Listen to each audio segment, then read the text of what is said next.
அல்லேலூயா. கர்த்தருடைய நாமம் மகிமைப்படுவதாக. பக்தன் அப்போஸ்தலனாகிய பேதுரு அவர் நிருபத்தை எழுதி முடித்து இரண்டாவது நிருபத்தையும் தேவ பிள்ளைகளுக்கு பரிசுத்தவான்களுக்கு எழுதுகிற பொழுது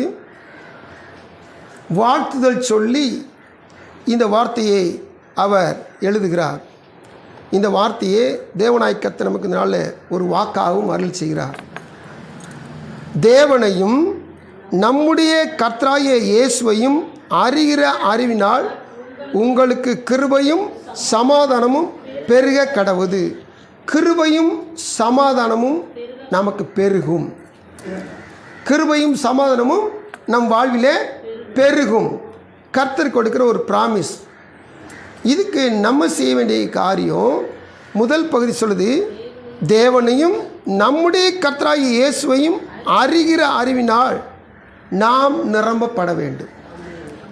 தேவனையும் ஆண்டவர் இயேசுவையும் அறிகிற அறிவினால் நாம் நிரம்பப்பட வேண்டும். இது ஒரு வித்தியாசமான ஒரு காரியம் போல தோணும். வேதத்தின் அடிப்படையில் நம்ம தியானித்து வேதத்தை நம்ம கற்றுக்கொள்கிற பொழுது நமக்கு நன்றாய் விளங்கி கொள்ளும். கர்த்தருக்கு ஸ்தோத்திரம். ஆண்டுடைய வார்த்தை சொல்லுது, இயேசுவை அறிய வேண்டும், நம்முடைய தேவனை அறிய வேண்டும்.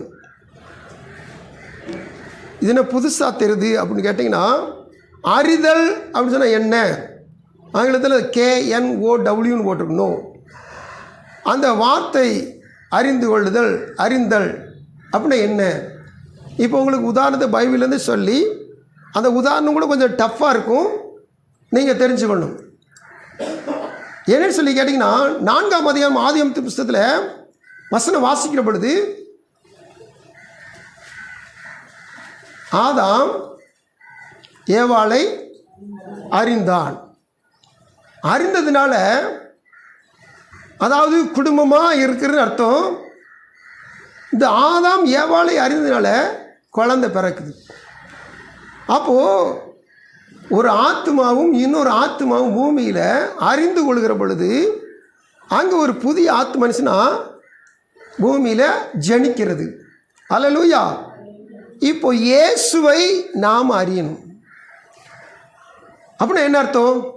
அவரை நம்ம நல்லா தெரிஞ்சுக்கணும். அவரோடு எவ்வளவுக்கு எவ்வளவு நம்ம இணையணுமோ, ஐக்கியப்படணுமோ, அவரை அறிந்து கொள்ள வேண்டும். அல்லேலூயா. அவருக்குள்ளே நம்ம எப்படியாவது கடந்து போகணும். நமக்குள்ளே அவர் கடந்து வர வேண்டும். இதுதான் கிறிஸ்தவ வாழ்வின் அடிப்படையும். இந்த அடிப்படையை நம்ம ரொம்ப டீப்பாக கர்த்தரும் நாமும் ஒன்றாக இசைந்து காணப்பட வேண்டும். அல்லேலூயா. என்னையும் இயேசுவையும் பிரிக்கவே முடியாதுன்ற ஒரு சூழ்நிலை நம்ம வாழ்வில் எப்போதுமே காணப்படும். கவனிக்கிறீங்களா? ஒருவேளை உங்களுக்குள்ள தவறான எண்ணங்கள் வந்துடக்கூடாது.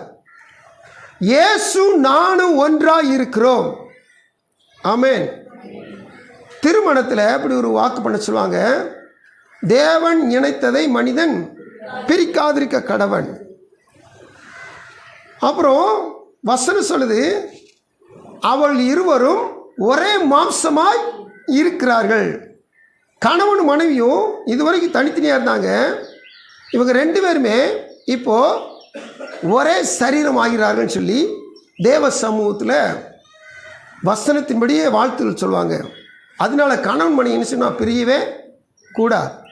இயேசு நானும் என் தேவனும் நானும் பிரிந்திருக்கிற நிலைமையே வரக்கூடாது. ஆமென். நல்லா விளங்கி கொள்ளுங்க. நான் இயேசுவை விட்டு பிரிஞ்சிட்டேன்னா நிச்சயமாக ஏதோ ஒரு பாவம் என்கிட்ட வந்துடும், அல்லது ஏன்ட்ட வரதை விட நான் ஏதாவது ஒரு பாவம் செஞ்சிருவேன். ஆண்டவர் படைத்தவர் இவங்க ரெண்டு பேரும் துணைக்கு துணையாக இருக்கிறாங்கன்னு சொல்லி விட்டுட்டு போனால், ஒருத்தன் என்ன செஞ்சிட்டான், நடுவில் வந்து சாப்பிடக்கூடாததை சாப்பிட சொல்லி பாவம் செய்ய வச்சு தேவனை விட்டு என்ன செஞ்சிட்டான், பிரிச்சிட்டான். இந்த பிரிவினை எனக்கும் என் தேவனுக்கு உண்டாகவே கூடாது.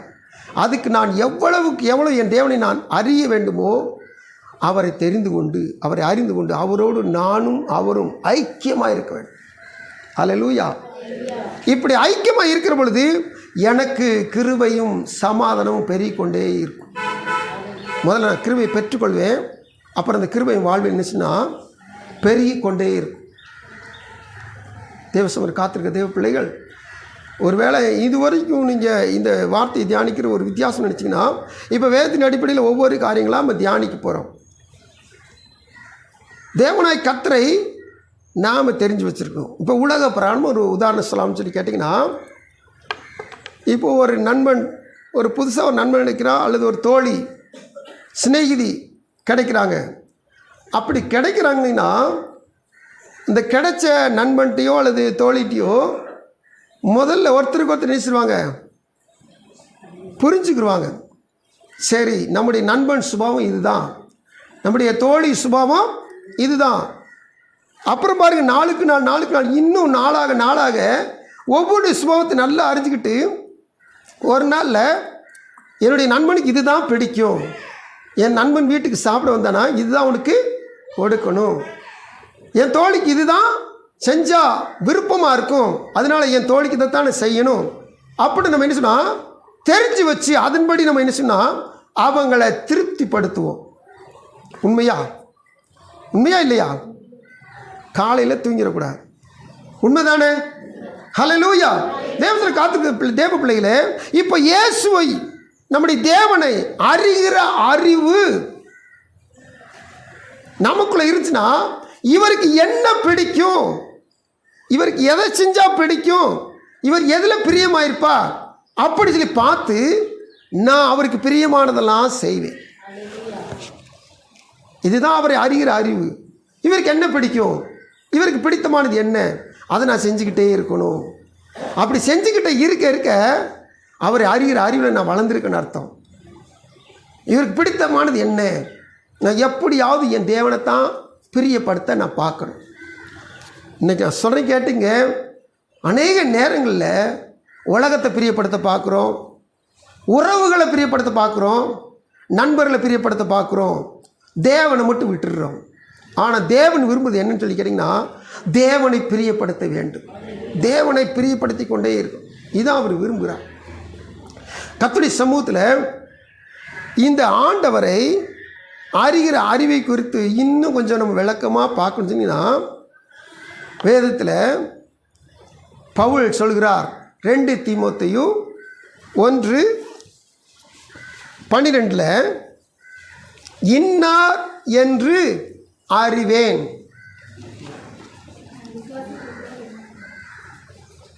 பார்த்துருக்கா?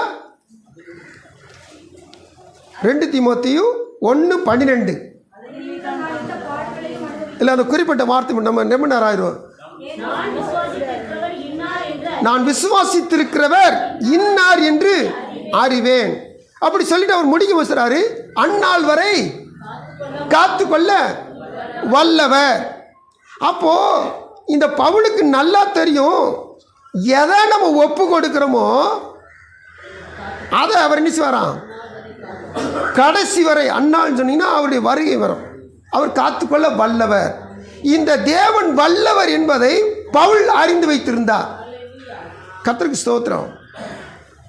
சரி, பரிசுத்தவான்கள் தான் தேவனை அறிஞ்சு வச்சிருந்தாங்களா? வேதத்தில் பார்த்தீங்கன்னா பிசாசுகளும் தேவனை அறிந்து வைத்திருந்தன. லூக்கா எழுதின சுவிசேஷத்தில் 4ஆம் அதிகாரத்தில் நீங்கள் வாசித்து பார்த்தீங்கன்னா இந்த வசனம் சொல்லுது பாருங்க. லூக்கா 4:33 முதல் 36 வரை.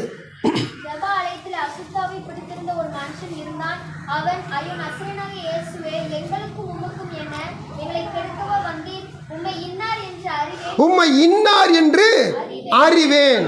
பிசாசுக்கு தெரியும் வந்திருக்கிறவர் யாரு. யோவான் கூட தடுமாறி போனா, வருகிறவர் நீர்தானா அல்லது வேறொருவர் வர காத்திருக்க வேண்டுமா? பிரசித்தி பெற்ற நல்ல பெரிய ஊழியக்காரர், அவருக்கே சிலத்தில் மனசில் ஐயம் வந்துருச்சு. அதனால தன்னுடைய சீசனை அனுப்பிச்சு ஏசன்கிட்ட போய் கேட்டு சொல்கிறேன், வருகிறவர் நீர்தானா, மேசியா நீங்கள் தானா, அல்லது மேசியா ஒருத்தர் வருவார் அவருக்காக நான் காத்திருக்கணுமா? அவருக்கு ஒரு ஐயம் வந்துட்டு. ஆனால் பிசாசுக்கு நல்லா தெரியும் வந்திருக்கிறவர் யாரு, தேவனுடைய குமாரன் என்று நான் அறிவேன். அவர் வந்த மாத்திரத்தில் பிசாசுக்கு, அந்த மனுஷனை பிடிச்சிருந்த பிசாசுக்கு இடம் கொள்ளலை. பயங்கரமான வேதனையாக இருக்குது. எங்களை வேதனைப்படுத்தவா வந்தீர், ஆண்டவர் அங்கே போய் ஒன்றுமே செய்யலை. அப்படி பிரசன்ன அவர் இறங்கின அவர் நடந்து போகிற பார்த்து மாத்திரத்தில் அந்த பிசாசு இருந்த மனுஷன் கத்துறான், எங்களை வேதனைப்படுத்தவா வந்தீர், எங்கள் காலங்கள் இன்னும் இருக்குதே, அதுக்குள்ளே எதுக்கு வேதனைப்படுத்த வந்துட்டீங்க? அப்போ பிசாசுக்கு காலங்களை பற்றி தெரியும், வந்திருக்கவர் யாருன்னு தெரியும், சகலமும் தெரியும். அல்லேலூயா. தேவ பிள்ளைகளே, தேவ ஜனமே, விசுவாசிக்கிற நாம நம்முடைய தேவன் இன்னார் என்பதை அறிஞ்சு வச்சிருக்கணும். அவர் எப்படிப்பட்ட என்பதை அறிஞ்சு வச்சிருக்கணும். அவரை பற்றி நம்ம புரிஞ்சு வச்சிருக்கணும். அவர்கிட்ட எப்போ எதை கேட்டால் கிடைக்குன்றதை நல்லா தெரிஞ்சு வச்சிருக்கணும். சரி, புதிய ஏற்பாட்டில் ஒரு ஊழியக்காரர் அப்போஸ்தலர் பவுல் இன்னார் அறிந்து வச்சிருந்தா, பிசாசுகளும் இன்னார் என்று அறிந்து வச்சிருந்துச்சு. பழைய ஏற்பாட்டில் ஒரு பெரிய தீர்க்கதரிசி 4 அதிகாரம் தான் எழுதியிருந்தார்.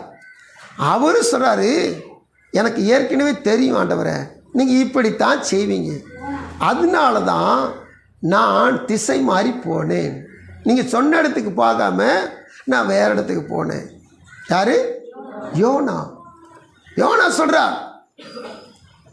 ஆண்டவரே இரக்கமும் மனது உருக்கமுடையவர், அதனால நீங்கள் தண்டிப்பேன்னு சொல்வீங்க, அவங்க மனம் திரும்பிட்டா அவங்களை தண்டிக்க மாட்டேங்க, இப்படி நீங்கள் செய்வீங்கன்னு சொல்லித்தான் நினைவேக்காரங்க சாவட்டும்னு சொல்லி அங்கே போய் பிரசங்கம் பண்ண அவன் மனம் திரும்பிடுவான், தப்பிச்சிருவான்னு சொல்லி நான் அவங்களுக்கு போய் பிரசங்கம் பண்ணாமல் நான் திசை மாறி போனேன். ஆனாலும் நீங்கள் நினச்சதை என்ன செஞ்சிட்டீங்க? செஞ்சு முடிச்சிட்டீங்க. உங்களை பற்றி எனக்கு நல்லா தெரியும், நீங்கள் இரக்கமுடைய தெய்வம், மனது உருக்கமுடைய. வசனம் வாசிக்கணுமா? 4:2 பண்ணி, நான் என் தேசத்தில் இருக்கும்போதே சொல்லவில்லையா? தர்சீசுக்கு ஓடி போனேன். நீர் இரக்கமும் மன உருக்கமும் நீடிய சாந்தமும் மிகுந்த கிருபையும் உள்ளவரும் தீங்குக்கு மனஸ்தாபப்படும் தேவனுமாய் இருக்கிறீர், நான் அறிந்திருக்கிறேன். பாருங்க, நீங்கள் போய் இதை செய்யின்னு சொன்னால், அங்கே போய் இதை செஞ்சால் அவங்க மனம் திரும்பிட்டாங்கன்னா, நம்ம சத்துருக்கள் மனம் திரும்பிட்டா நல்லாயிருவாங்களே. பெரிய தீர்க்கதரிசிக்கு எவ்வளோ பெரிய நல்லெண்ணம் பார்த்தீங்களா? இந்த எண்ணம் நமக்குள்ள இருக்கவே கூடாது. ஹல்லேலூயா. அறிதலை குறித்து நம்ம தொடர்ந்து பார்த்துட்டு வரோம். இப்போது இந்த தேவன் இன்னார் என்பதை சபையாகிய தேவ பிள்ளைகளாகிய நான் அறிந்து வைத்திருந்தால் எனக்கு கிருபை பெருகும். இப்போ கிருபை பெறுவதற்கான காரியங்களை நாம் தியானிக்க போகிறோம். இந்த கிருபை என்பது தகுதியில்லாத ஒருவனுக்கு கிடைக்கிற ஈவு. தகுதியே இல்லை அப்படின்னு சொல்லி யார் நம்மளை நாம தாழ்த்துறோமோ அங்கே இந்த ஈவாகிய கிருபை, இந்த கிருபையாகிய ஈவு நமக்கு கிடைக்கிறது. வேதம் சொல்கிறது, தேவனையும் நம்முடைய கர்த்தராகிய இயேசு கிறிஸ்துவையும் அறிகிற அறிவினால் நாம் வளருகிற பொழுது, நாம் பெறுகிற பொழுது கிருபையும் சமாதானம் நம்மிலே பெருகும். இப்போ இந்த கிருபையும் சமாதானத்தை பெற்றுக்கொள்ள நாம் தேவனுடைய சமூகத்தில் தேவனை இயேசுவை அறிந்து கொண்டே இருக்கணும். அப்போ கிருபையும் சமாதானம் பெருகிக்கொண்டே இருக்கும். அப்போ நம்ம என்ன செய்யணும்? எல்லாரும் அறிஞ்சு வச்சிருக்க, பிசாசு அறிஞ்சு வச்சிருக்குது, ஊழியக்காரங்களை அறிஞ்சு வச்சிருக்கிறாங்க, எல்லாரும் தெரிஞ்சு வச்சிருக்கிறாங்க. இப்போ நாம் இவரை எப்படிப்பட்டவன் தெரிஞ்சுக்கணும்? வேதம் சொல்லுது பாருங்க. கிருபை பெருகணுங்கன்னா நீங்கள் நீதிமொழிகள் 3:34, 1 பேதுரு 5:5, யாக்கோப்பு 4:6 இந்த 3 வசனங்களும் ஒருமித்த கருத்தை சொல்கிறது. அதில் 3:34 நீதிமொழியில் வாசிங்க. இகழ்வோரை அவர் இகழ்கிறார், தாழ்மை இல்லவர்களுக்கோ கிருபை அளிக்கிறார். இதை யாக்கோப்பு சொல்லும் போதும் பேதுரு சொல்லும் போது பெருமை உள்ளவர்களுக்கு தேவன் எதிர்த்து நிற்கிறார், கிருபை அளிக்கிறார். நல்லா கவனிச்சு பாருங்க. இந்த நீதிமொழி சொல்லும் தாழ்மை உள்ளவர்களுக்கோ கிருபை அளிக்கிறார். இப்போ தேவனுடைய சமூகத்தில் இந்த 3 வசனம் ஒட்டுமொத்த கருத்து என்னன்னு சொல்லி கேட்டீங்கன்னா, இந்த கிருபையை பெற்றுக்கொள்ள வேண்டும்னா நமக்குள்ள என்ன இருக்குனீங்கன்னா தாழ்மை இருக்கணும். அப்போ இந்த தேவனை அறிகிற அறிவில் வளருகிற நாம இந்த தேவனுக்கு என்ன பிடிக்கும்? டக்குன்னு சொல்லுங்க. இந்த தேவனுக்கு என்ன பிடிக்கும்? அவருக்கு முன்பதாக தாழ்த்துவது பிடிக்கும். ஆமென். கர்த்தருக்கு ஸ்தோத்திரம். நாம் அநேக காரியங்களில் சுயத்தினால பெருமையினால அநேக ஆசீர்வாதங்களை பெற்றுக்கொள்ளாமல் போகிறோம். ஏன்னு சொன்னீங்கன்னா பெருமையினால தான் பிசாசு விழுந்தான். பிசாசு என்பவன் மகிமையான தூதனாக இருந்தவன். இந்த தூதன் தேவனுக்கு மேலே தன்னை மேன்மை பாராட்டி அவன் தள்ளப்பட்டு விழுந்து போனான். இந்த விழுந்து போனவன் அவன் இருக்கிற இடத்துல நம்ம போகக்கூடாதுன்ற ஒரே காரியத்துக்காக என்னாலும் அவன் என்ன செய்யனா, யாருமே அவன் இருக்கிற இடத்துக்கு, அவன் இருந்த இடத்துக்கு போயிடக்கூடாது, மகிமையான ஸ்தானத்தில் போய் அமர்ந்துடக்கூடாது. அதனால எல்லாரையும் அவன் செஞ்ச பாவத்தை செய்ய வச்சு தள்ளி விடுறதான் அவன் வேலை. அவன் என்ன பாவம் செஞ்சானோ, இந்த மேட்டிமை, பெருமை, இதை எல்லாரையும் அவங்களுக்கு தெரியாமே, நமக்கு தெரியாமே நம்மளை பெருமையாக பேச வச்சுருவான். நமக்கு தெரியாமையே மேட்டிமையாக நடக்க வச்சுருவான். ஒரு சின்ன காரியம், ஒரு புள்ளி அளவு காரியம் நம்ம வாழ்க்கையில் ஒரு முன்னேறினாலும் சரி, உடனே நமக்குள்ள ஒரு பெருமை வந்துடும். இந்த பெருமை வந்த மாத்திரத்தில் கர்த்தரை முன் வைக்காமல் நாம் நம்மளை முன் வச்சு நம்ம பேசுவோம். இது அவனுடைய சரக்கு. எந்த காரணத்தை கொண்டும் பெருமை இளவலுக்கு தேவன் நினைச்சானா எதிர்த்து நிற்கிறவராக இருக்கிறார். தாழ்மை இளவலுக்கோ கிருபை அளிக்கிறார். அப்போது தேவ சமூகத்தில் நாம் எந்த காரணத்தை கொண்டும் ஆண்டவரே உம்முடைய சமூகத்தில் என்னை தாழ்த்துகிறேன்னு சொல்லி நம்மை தாழ்த்த வேண்டும். ஆமென். கர்த்தருக்கு சோதரம். நல்லா கவனித்து கேட்கணும். ரொம்ப பேர் ஜெபிக்கும் போதும் ரொம்ப பேர், அதாவது என்ன சொல்லலாம், ஒருத்தரை பார்த்து ஒருத்தரை விஷ் பண்ணுறதுலேயும் நம்ம கண்டுபிடிச்சிடலாம். அப்படி பாவலா பண்ணுறது இருக்குது. அது உண்மையாகவும் அவங்கள கனம் பண்ணுறதுக்கு அவங்க விஷ் பண்ணுறது இருக்குது. அல்லேலூயா. நீங்கள் 1 யோவான் 3:18 வசனத்தை வாசித்து பார்த்தீங்கன்னா ஒரு அருமையான வசனம். அன்பு கூறுவதை பற்றி ஆண்டவர் நமக்கு உதாரணம் சொல்லுகிறார். யோவான் மூலம், என் பிள்ளைகளே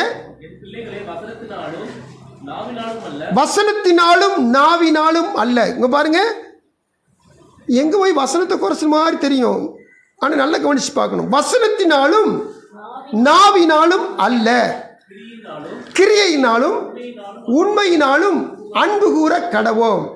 இப்போ தாழ்த்துறேன்னு சொல்லிட்டு என்ன சொன்னா, ஜபத்தில் ஆண்டவரை தரை மட்டும் எங்களை தாழ்த்துகிறோம், புழுக்களை போல இருக்கிற, புழுதியை போல இருக்கிற எங்களை நாங்கள் தரை மட்டும் தாழ்த்துகிறோம்னு சொன்னாங்க. அந்த தாழ்த்துகிற போதே, அந்த வார்த்தை சொல்லுகிற போதே உங்கள்கிட்ட பெருமை இருக்கும். நீங்கள் அநேக டிவியில் நீங்கள் ஜெபிக்கிற பார்த்துருப்பீங்க.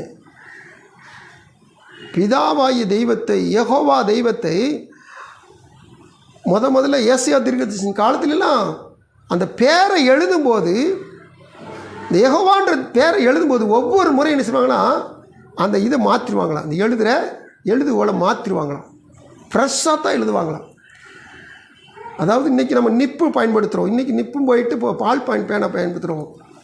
ஒவ்வொரு முறையும் அந்த இறகை மாற்றிடுவாங்களாம், இறகுல எழுதுனாங்க இறகு மாற்றிடுவாங்களாம், அந்த ப்ரெஷ்ஷில் எழுதுனாங்களா ப்ரெஷ்ஷை மாற்றிடுவாங்களாம். அது ஒவ்வொரு முறையும் யெகோவான்ற பேரை, வேதத்தில் இருக்க பேரை மாற்றி எழுதும்போது அந்த பிரதி எடுக்கிற பொழுது அப்படி செய்வாங்களாம்.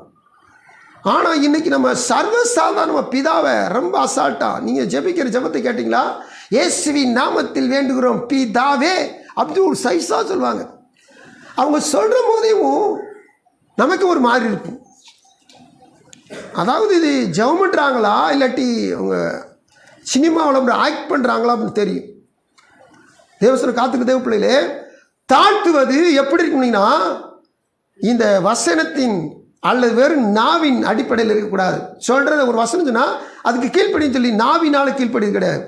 உண்மையினாலும் கிரியையினாலும் அன்பு கூற கடவோம். இந்த அன்பு கூற கடவுன்றதை நான் இப்படி சொல்கிறேன், உண்மையினாலும் கிரியினாலும் நம்மை தாழ்த்துவோம். ஆமென். கர்த்தருக்கு ஸ்தோத்திரம். நீங்கள் நல்லா தெரியும், ஒரு ஆஃபீஸரை பார்த்து மாத்திரத்தில் அப்படி ஒரு சல்ட் அடிப்பாங்க. அந்த ஆஃபீஸர் இப்படி கடந்து போன மாத்திரத்தில் பக்கத்தில் இருக்கிற நபர்கிட்ட வித்தியாசம் பேசுவாங்க. அப்போ அது உண்மையான தாழ்மையா? இல்லை. அப்போது தேவன் விரும்புகிறார் உண்மையாயும் கிரியினாலும் அன்பு கூறு தாழ்த்துகிறார். தேவனுடைய சமூகத்தில் இந்த வேதத்தில் அநேக மனுஷர்கள் தங்களை தாழ்த்தினதுனால கிருபையை பெற்றுக்கொண்டாங்க. இன்னைக்கு தாழ்மை என்பது கர்த்தருக்கு ரொம்ப பிடிக்கும். அந்த தாழ்மையை பிடிக்கிறதுனால அவருக்கு முன்பதாக மாய் மாலத்தில் ஒரு நாள் தாழ்மை படவே கூடாது. நடிச்சுக்கிட்டு அவர்கிட்ட போய் என்ன செய்யணும், இருக்கவே கூடாது. தேவனுடைய சமூகத்தில் ஊழியக்காரன் முன்னால் நடிச்சிடலாம், ஆசிரியர்கள் முன்னால் நடிச்சிடலாம், அல்லது உலகத்தில் பெற்றோர்கள் முன்னால், உறவுகள் முன்பதாக அரசியல்வாதி முன்பதாக நல்லா நடிச்சிடலாம். டிவி பேட்டி எடுக்க வரானா அந்த பேட்டியில் ஒரு வித்தியாசமாக நடிச்சிடலாம். ஆனால் அந்த நடிப்பு கர்த்தருடைய சமூகத்தில் செல்லவே செல்ல. உண்மையினால் கிரியினால் நம்ம கர்த்தருக்கு முன்பதாக தாழ்மைப்படுது நமக்கு கர்த்தருடைய சமூகம் தெரிய வேண்டும். ஹல்லேலூயா, ஹல்லேலூயா. நல்லா எடுத்துக்கொள்ளுங்க. உதாரணத்தை, தாவீது கோலியாத்தை ஜெயிச்சிட்டான். இப்போது யார் என்னன்னு விசாரித்தா ஈசாயின் குமார் தாவீது தான் கோலியாத்தை ஜெயிச்சிட்டான்னு சொல்லி சவுலுக்கு நியூஸ் வந்துட்டு, இப்போது சவுலை தாழ்த்தி தாவீதை உயர்த்தி பெண்கள் பாடிட்டாங்க. இதனால சவுலுக்கு தாவீது மேலே கோபம் வந்துருச்சு. இவன் எப்படியாவது கொண்டு போடணும், அதாவது இவன் ராஜ்யத்தை பிடிச்சிருவான், இவனை கொண்டு போட சொல்லி நினைச்சுன்னா திட்டம் போட்டான். அதனால பெலிஸ்தரை வச்சு இவனை கொண்டு போடணும். எந்த பெலிஸ்தரை கொண்டானோ அந்த பெலிஸ்தர் தேசத்தில் இருக்க பெலிஸ்தரை வச்சு இவனை கொண்டு போடணும்னு சொல்லி திட்டம் போட்டு இப்போது ஒரு சைஸாக பேசுகிறான். எப்படி பாருங்க, தாவீது நீ எனக்கு மருமனாக போகிற, என் மூத்த மகளை நான் உனக்கு நினைச்சு போகிறேன், கல்யாணம் முடித்து கொடுக்க போகிறேன், நீ பெலிஸ்தரை போய் யுத்தம் செய்யணும் அப்படிங்கிறாங்க. அப்போ உண்மையிலேயே அந்த தாவீது 1 சாமுவேலின் புஸ்தகம் 18ஆம் அதிகாரம் 18ஆம் வசனத்தில் பேசுகிறார் பாருங்க. பார்த்து மருமனாகிறதுக்கு எம்மாத்திரம் எம்மாத்திரம் கர்த்தருக்கு ஸ்தோத்திரம். இப்போ அந்த தாவீது யார்கிட்ட தாழ்த்துறான்? சவுலுக்கு முன்பதாக தாழ்த்துறான். ஆனால் உண்மையிலே திறந்து சொல்கிறான். உண்மையிலே இந்த தாவீது சவுலுக்கு முன்பதாக தாழ்த்தினவன். இதை உண்மையை மாத்திரம் தான் சொல்கிறான். இதை தாழ்மைன்னு எடுத்துக்கலாம், இதை உண்மைன்னு எடுத்துக்கலாம். அடுத்தபடியாக சவுல் இறந்துட்டான், தாவீதுக்கு ராஜ்யபாரம் கிடச்சிட்டு இந்த தாவீது ராஜ்யபாரத்தில் அமர்ந்திருந்து இவன் உட்காந்துருக்கிற படுத்திருக்கிற அரண்மனையை பார்க்குறான். பார்த்துட்டு யோசித்து பார்த்து தீர்க்கதரிசி கூப்பிட்டு, நான் சூப்பரான வீட்டில் தங்கியிருக்கேன், எனக்கு தேவனுக்கு உடன்படிக்கை பெட்டியோ திரைகளுக்கு கீழே இருக்குது, அதனால் என் தேவனுக்கு நான் என்ன செய்யணும், ஆலயத்தை கட்டணும் அப்படி விரும்புகிறான். அப்போ ஆண்டவர் நீ ஆலயத்தை கட்ட வேணான்னு சொல்லி தீர்க்கதரிசி சொல்கிறார். சொல்லி விடுகிற பொழுது ஆண்டுடைய சமூகத்தில் அநேக காரியங்களை அவனுடைய சந்ததிக்கான காரியங்களை கர்த்தர் தீர்க்கதரிசி மூலம் தாவீதுக்கு சொல்லி அனுப்புகிறார். அப்படி சொல்லி அனுப்புவது பாருங்க, 2 சாமுவேல் 7:18 வாசிங்க.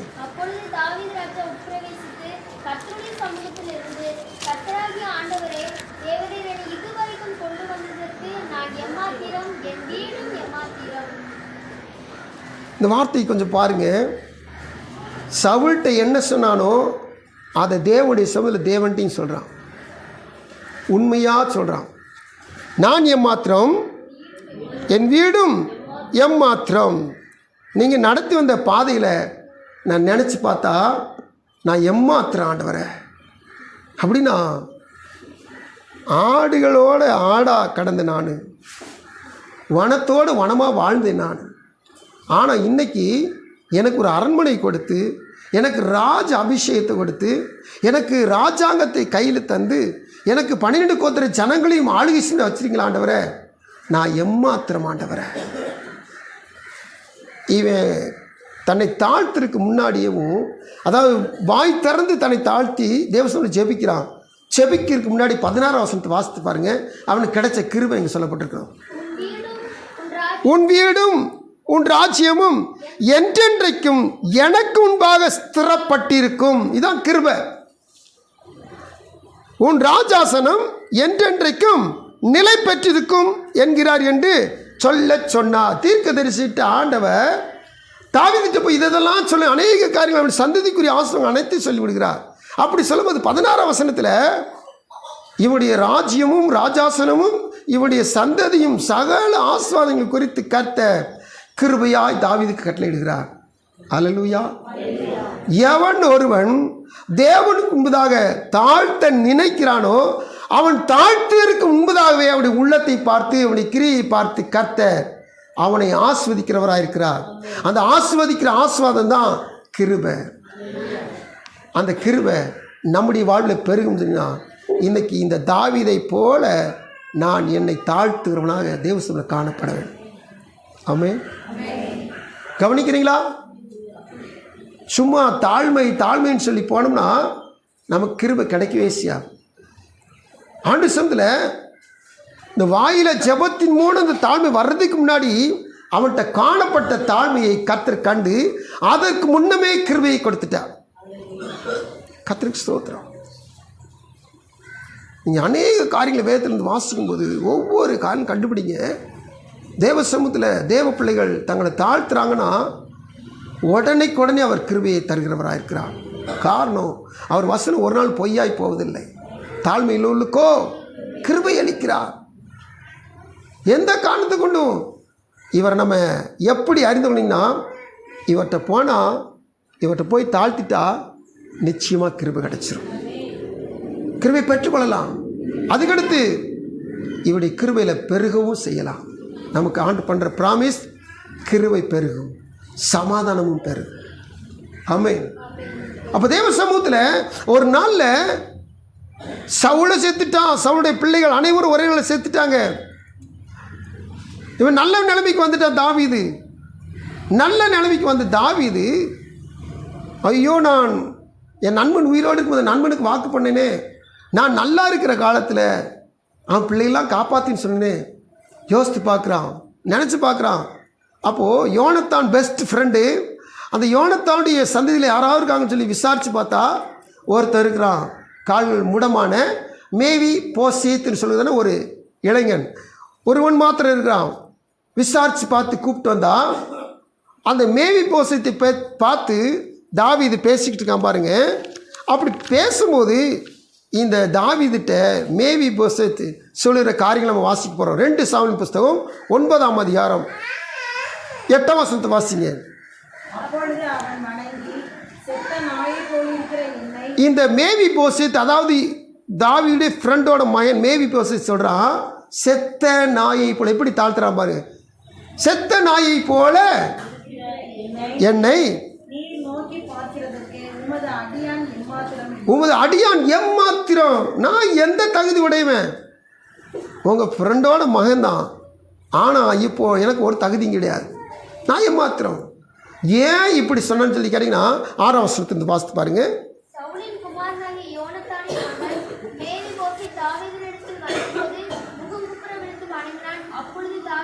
இங்கே ஒரு தாழ்மை பார்த்தீங்கன்னா, முகம் குப்புற விழுந்து வழங்கினான்.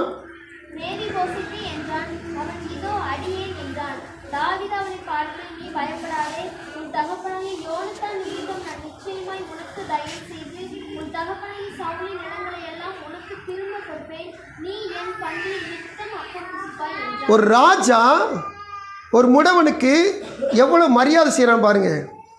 நீ நித்தமும் என் பந்தியில் என்னோடு கூட சாப்பிடுவ, அப்பம் புசிப்ப. ஹல்லேலூயா. கர்த்தருக்கு ஸ்தோத்திரம். தேவசன காத்திருக்க தேவ பிள்ளைகளே, இந்த தாவீது எருசலேம் கோட்டை பிடிக்கிற பொழுது சப்பானிகள் தடுப்பார்கள் அப்படின்னு சொல்லி என்ன செய்வாங்கன்னா, அங்கே தாவீதுக்கு எச்சரிப்பு கொடுக்குறாங்க.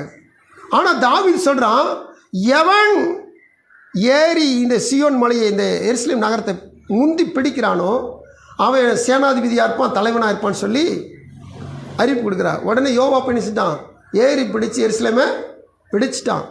அப்படி சொன்னதுனால இனிமேல் சப்பானிகளும் கூணரும் தாவீதுடைய சமூகத்தில் இருக்க மாட்டார்கள் அப்படி சொல்லி ஒரு பழமொழியை வந்துருச்சு.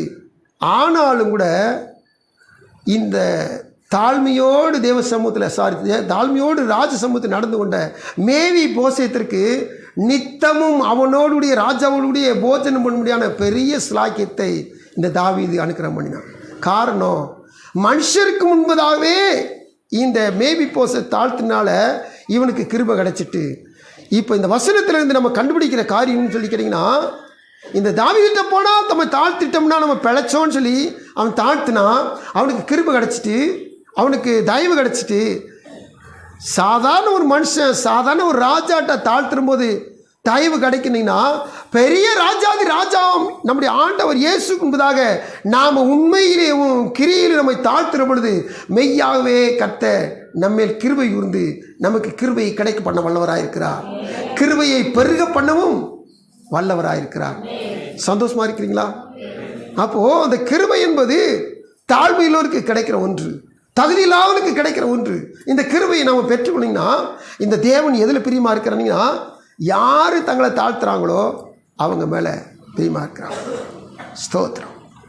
சரி, இப்போ பரிசுத்தவான்கள் நல்ல மனுஷங்க தங்களை தாழ்த்துற பார்க்குறோம். தாழ்த்தினால கிருபை பெற்றுக்கிறோம். மரியாள் கூட என்ன செஞ்சாங்க? இந்த தாழ்மையில் அடிமையை நோக்கி பார்த்தீர் அப்படின்னு சொல்லி தூதன்கிட்ட சொல்லி, ஆண்டுடைய தூதன் வந்த மாத்திரத்தில் கிருபை பெற்றவளே வாழ்கண்டு வாழ்த்துறாங்க. இந்த வாழ்த்து இன்னொரு தடவை சொல்கிறாங்க. அதாவது லூக்கா 1ல் சொல்லிட்டு கடைசியில் பார்த்தீங்கன்னா இந்த மரியாள் சொல்கிறாங்க, இந்த அடிமையின் தாழ்மையை நோக்கி பார்த்தீரே. இந்த பெத்லகேமில் எத்தனையோ வாலிய பெண்கள் இருப்பாங்க. இந்த பெத்லகேமில் இருக்க அனைத்து வாலிய பெண்களும் என்ன நினைப்பாங்கன்னா, என் வயிற்றில் மேசியா பிறப்பாரோ, என் வயிற்றில் மேசியா பிறப்பாரோ அப்படின்னு சொல்லி ஒரு எதிர்பார்ப்போடு வாழ்ந்து கொண்டிருக்கிறாங்க. காரணம், எப்பிராத்தா எனப்பட்ட பெத்லகேமே இஸ்ரவேல் ஆளுகை செய்கிறவர் உன்னிடத்தில் உதயமாவார் சொல்லி தீர்க்கதரிசி சொல்லி வச்சிருக்கிறார். அப்போது இந்த பெத்லகேமில் இருக்கிற ஒவ்வொரு வாலி பிள்ளைகளும், அதாவது ஒவ்வொரு கன்னிகளும் அவங்களுடைய நினப்பு என்ன இருக்கும்? இந்த எப்ராத்தா என்ற பெத்லகேமில் தானே மேசியா உதிப்பார். அப்போ அவர் என் வயிற்றில் ஒரு வேலை உதிப்பாரோன்னு சொல்லியிருந்தாங்க. ஆனால் யார் வயிற்றில் இந்த மேசி உதிக்கலை, யார் தன்னை தாழ்த்தி அடிமை போல இருந்தாங்களோ அவங்க வயிற்றில் தான் அந்த மேசியா உதித்தார், இயேசு பிறந்தார். அல்லேலூயா. அங்கே ஒரு கிருபை பெற்றுக்கொண்டாங்க. இயேசுவையே பெற்றெடுக்கிற ஒரு பெரிய கிருபை பாக்கியம். கர்த்தருக்கு ஸ்தோத்திரம். அப்போ ஆண்டுடைய சமூகத்தில் இப்போ பரிசுத்தவான்கள், ஊழியக்காரங்க, தேவச்சனங்கள், ராஜாக்கள் அல்லது சாதாரண மனுஷர்கள் இப்படி தங்களை தாழ்த்துகிற பொழுது அவங்க கிருபை பெற்றுக்கொண்டாங்க. இப்போ ஒரு பாவியான ஒரு மனுஷன், மோசமான பாவியிலும் ஆண்டருக்கு பிடிக்காத செயல்களை செஞ்ச ஒரு மனுஷன், நல்லா கவனிச்சுக்காளுங்க, அவனும் ஒரு நாளில் என்ன செஞ்சிட்டான்னா தேவனுடைய சமூகத்தில் தாழ்த்திட்டான். யாராக இருந்தாலும் சரி. நான் ஏற்கனவே சொல்லியிருக்கிறேன், சாது சுந்தர் சிங்கிட்ட ஒரு பயங்கரமான கொலையாளி ஒரு மனுஷன் சந்தித்து பேசுகிற பொழுது ஆண்டரை பற்றி சாது சுந்தர் சிங் அவர்கிட்ட சொல்லியிருக்கிறார். சொன்னப்போ அவன் கேட்டான், அவர் என்னையெல்லாம் மன்னிக்க மாட்டான், நீ எப்படி சொல்லலாம்? அப்போது சாது சுந்தர் அந்த மனுஷன் கொலையாளி கூட்டு போனான். கூட்டு போய் ஒரு எலும்புகளாக இருந்த ஒரு பெரிய குழியை காமிச்சு, அந்த குழியில் இருக்கிற அனைத்து எலும்புகளும் என்னால் கொல்லப்பட்டு தூக்கி எறியப்பட்ட மனுஷ பிரேத எலும்புகள், இவ்வளவு கொலை செஞ்சுருக்கிறேன், செய்யாத அக்கிரமங்களாம் பண்ணியிருக்கிறேன், என்னையே இந்த இயேசு மன்னிப்பாரா அப்படின்னு சொல்லி கேட்டிருக்கான். சாது சுந்தர் சொன்னார், நீ இதை விட கூடுதலாக செஞ்சாலும் சரி, நீ மனம் திரும்பி கர்த்தரை சொல்ல மன்னிப்பு கேட்டால் உன்னையும் கர்த்தர் மன்னிப்பார். இந்த வார்த்தையை, இந்த உதாரணத்தை கேட்டுக்கணும் யாராக இருந்தாலும் சரி. ஐயோ நான் பாவின்னு சொல்லி ஒதுங்கிடவே கூடாது. எப்பேற்பட்ட பாவியாக இருந்தாலும் மனம் திரும்பி பாவ மன்னிப்பை கேட்கிற பொழுது அவர் பாவங்களை மன்னித்து நிவர்த்தி ஆக்கிறவராக இருக்கிறார். அவருடைய ரத்தம் சகல பாவங்களை நீக்கி சுத்திகரிக்க உண்மையும் நீதிமுள்ளதாக இருக்கிறது. ஹல்லேலூயா. அப்போ தேவ சமூகத்தில் அந்த மனுஷன் அப்போ என்னை மன்னிப்பாருன்னு சொல்லி உடனே கர்த்தரை சொல்ல மன்னிப்பு கேட்டு கர்த்தருடைய பிள்ளையை மாறி ஒரு ஊழியக்காரன் போயிட்டான். கவனிச்சு கேளுங்க, வேதத்தில் ஆகாப் என்று சொல்லப்படுதுன்னு ஒரு கொடுமையான ஒரு ராஜா தன்னுடைய மனைவி ஏசபேல் சொல்ல கேட்டு தன்னை விற்று போட்ட படு பாவியான ஒரு மோசமான ஒரு மனுஷன். அவன் என்ன செஞ்சிட்டானா, நாபோத் என்று சொல்லப்படுதுன்னு ஒரு நல்ல மனுஷனுடைய நிலத்தை தான் பெற்றுக்கொண்டிருக்கான்னு கேட்டான். அந்த நாபோத் என் சுதந்திரத்தை நான் கொடுக்க மாட்டேன்னு சொல்லி உறுதியாக சொல்லிட்டான். அதனால மனைவிட்ட போய் சொன்ன மாத்திரத்தில் மனைவி தந்திரமாக நாபோத்தை கொண்டு போட்டு, இப்போ போய் அந்த நிலத்தை உனக்கு எடுத்துக்கோ, நாபோத்து இப்போ உயிரோடு இல்லை, அதனால நீ என்ன செஞ்சிரு, நாபோத்துடைய நிலத்தை வச்சுக்கோன்னு சொன்னான். இப்போது நாபோத்து இடத்த போய் வச்சுக்கிட்டு அவன் வீட்டுக்கு திரும்பி வரான். திரும்பி வர இடத்துல எலியா அவனை சந்திக்கிறான். அப்படி சந்திக்கிற போது இந்த வார்த்தை வாசிக்க போகிற பாருங்க, 1 ராஜாக்கள் 21:19 முதல் 29 வரை நல்ல சத்தமாக தெளிவாக வாசிக்கணும். நீ அவனை பார்த்து, நீ கொலை செய்ததும் எடுத்துக்கொண்டதும் இல்லையோ என்று கர்த்தர் சொல்கிறார். நாய்கள் நாபோத்தின் இரத்தத்தை நக்கின ஸ்தலத்திலே உன்னுடைய இரத்தத்தையும் நாய்கள் நக்கும் என்று கர்த்தர் சொல்கிறார் என்று சொல் என்றார். அப்பொழுது ஆகாப் எலியாவை நோக்கி, என் பகைஞனே, என்னை கண்டுபிடித்தாயா என்றான். அதற்கு அவன், கண்டுபிடித்தேன். கர்த்தரின் பார்வைக்கு பொல்லாப்பானதை செய்ய நீ உன்னை விற்று போட்டாய். நான் உன்மேல் பொல்லாப்பு வர பண்ணி உன் சந்ததி அழித்து போட்டு ஆகாப்புக்கு சுவரில் நீர் விடும் ஒரு நாயாகியும் இராதபடிக்கு இஸ்ரவேலில் அடைபட்டவனும் விடுபட்டவனும் சங்கரித்து நீ எனக்கு கோபம் உண்டாக்கி இஸ்ரவேலை பாவம் செய்ய பண்ணினது நிமித்தம் உன்னுடைய குடும்பத்தை நேபாத்தின் குமாரனாகிய யெரொபெயாமின் குடும்பத்துக்கும் அகியாவின் குமாரனாகிய பாஷாவின் குடும்பத்துக்கும் சமானமாக்குவேன் என்றார் என்று சொன்னான். ஏசபேலையும் குறித்து கர்த்தர், நாய்கள் ஏசபேலை யெஸ்ரயேலின் மதிலாகிய தின்னும், ஆகாபின் சந்ததியில் பட்டணத்திலே சாகிறவன் நாய்களும் வெளியிலே சாகிறவனை ஆகாயத்து பறவைகளும் தின்னும் என்றார். தன் மனைவியாக ஏசபேல் தூண்டி விட்டபடியே கர்த்தரின் பார்வைக்கு பொல்லாப்பானதை செய்ய தன்னை விற்று போட்ட ஆகாவை போல 25 வசனத்தில் ஒரு பகுதி பாருங்க. கர்த்தரின் பார்வைக்கு பொல்லாப்பானதை செய்ய தன்னை விற்று போட்ட ஆகாபை போல ஒருவனும் இல்லை. இந்த ஆகாபை போல இந்த பாவியான மனுஷன் ஒருத்தன் கிடையாது. இப்போ கர்த்தர் சொன்ன வார்த்தை நிறைவேற காத்திருக்குது. கர்த்தர் இஸ்ரவேல் புத்திரருக்கு முன்னின்று துரத்திவிட்ட எமோரியர் செய்தபடியெல்லாம் அவன் நரகலான விக்கிரங்களை பின்பற்றி மகா அருவருப்பாய் நடந்து கொண்டான். ஆகாப் இந்த எலியாவின் வார்த்தைகளை கேட்டபொழுது தன் வஸ்திரங்களை கிழித்து தன் சரீரத்தினுள் ரட்டை போர்த்து கொண்டு உபவாசம் பண்ணி ரட்டிலே படுத்து தாழ்மையாய் நடந்து கொண்டான். இந்த வசனம் 25 வாசிக்கிறோம், 26 வாசிக்கிறோம். ஆகாபை போல மோசமான ஒருத்தனும் கிடையாது. இந்த ஆகாபை போல விக்கிரங்களை பின்பற்றி தீமையாக நடந்துக்கிட்டவே கெட்டு போன ஒருத்தனும் கிடையாது வாசிக்கிறோம். ஆனால் 27 வசனத்தை வாசிக்கிறோம். இந்த வார்த்தைகள் அவனுக்கு நேரம் வந்த மாத்திரத்தில் அவன் பயந்து நடுங்கி என்ன செஞ்சிட்டா, இப்போ தாழ்மையாய் நடந்து கொண்டான். வஸ்திரங்களை கிழித்து தன் சரீரத்தின் ரட்டை போர்த்து கொண்டு உபவாசம் பண்ணி ரட்டிலே படுத்து தாழ்மையாய் நடந்து கொண்டான். இப்போ இவனுடைய கிரியை வெளிப்படுது. தேவசன காத்திருக்கு தேவப்பிள்ளையிலே, ஆண்டவர் இந்த தாழ்மையை பார்த்தா இவன் மோசமான, அவனுக்கு சொன்ன தீர்க்க தரிசனம் கண்டிப்பாக அவன் ரத்தத்தை ஒரு நாள் நாய்கள் நக்கத்தான் செய்யும், அது தீர்க்கத்தை நிறைவேறும். ஆனால் இப்போ ஆண்டவர் இவனுடைய தாழ்மையை பார்த்துட்டு கொஞ்சம் தீர்மானத்தில் கொஞ்சம் ஆல்டர்னேட் பண்ணுறார். எப்படி?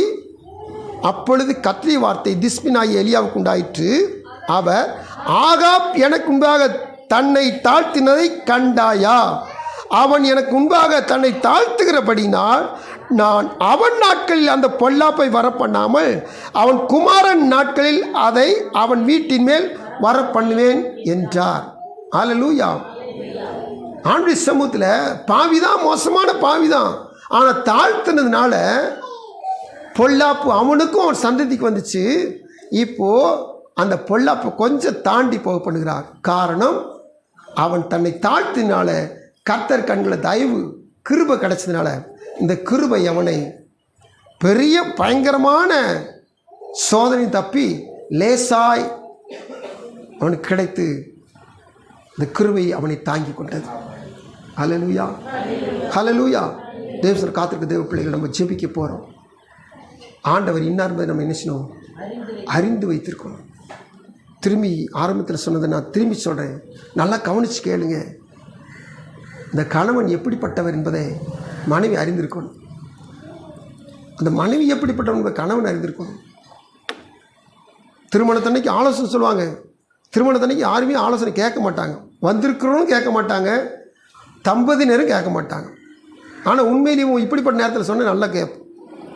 தேவத்தில் காத்திருக்க தேவப்பிள்ளையிலே, திருமண நாள் அன்றேவும் திருமணம் ஆன அன்றைக்கவும் ஒருத்தருடைய சுபாவத்தை ஒருத்தர் வெளிப்படுத்தி எனக்கு இப்படி தான் பிடிக்கும், இதுதான் எனக்கு இஷ்டம் அப்படின்னு ஒருத்தருக்கு ஒருத்தர் பகிர்ந்து கொண்டு வாழ்க்கையை தொடங்கிட்டாங்கன்னா அந்த வாழ்க்கை கர்த்தருடைய கிருபையில் நல்லா இருக்கும்.